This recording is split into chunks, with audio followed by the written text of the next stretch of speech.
I'd like to tell you a story about our special female cheetah. Her name is Nkanyiso, which means bringer of light.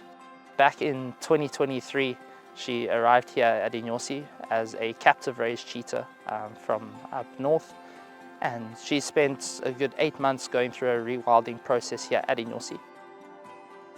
The African cheetah population has reached a bit of a genetic bottleneck over the last 20 or so years.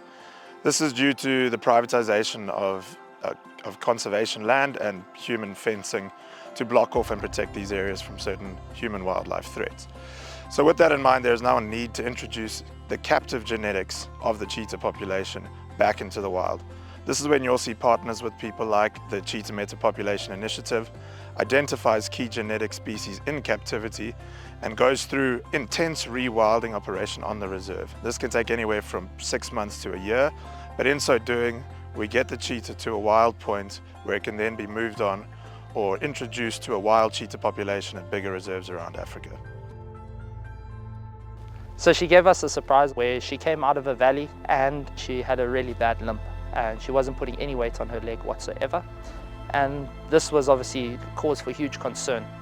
So we managed to dart her that afternoon, get her into the enclosure, but we also got a nice surprise at the same time. While we were doing the x-rays, we noticed that she was not just lactating, but she actually had suckle marks, which means that there were cubs somewhere on this reserve.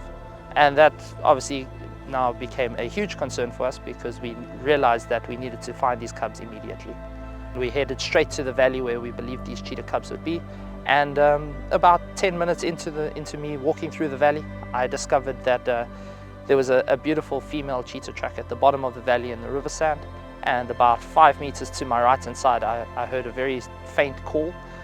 And at the top of the valley, there was 4 very cute little 3-week-old cheetah cubs. We managed to get all 4 of those cubs back into the enclosure to mom, at which point we left them for 24 hours for mom to feed and to reacquaint herself with those cubs. And we came back about 24 hours later and we noticed that mom and the cubs were all one big happy family again. There's a silver lining to the story where with her and the 4 cubs being in the enclosure and the cubs being almost 8 months old now, they are starting to learn how to hunt. Through cheetah like Nkanyiso, she is a prime example of what can happen on peri-urban game reserves or game reserves trying new creative conservation techniques where these animals can come. They have bred with wild cheetahs, and instead of just rewilding one cheetah, we have ended up with a family of 5 that will hopefully diversify many reserves around the region.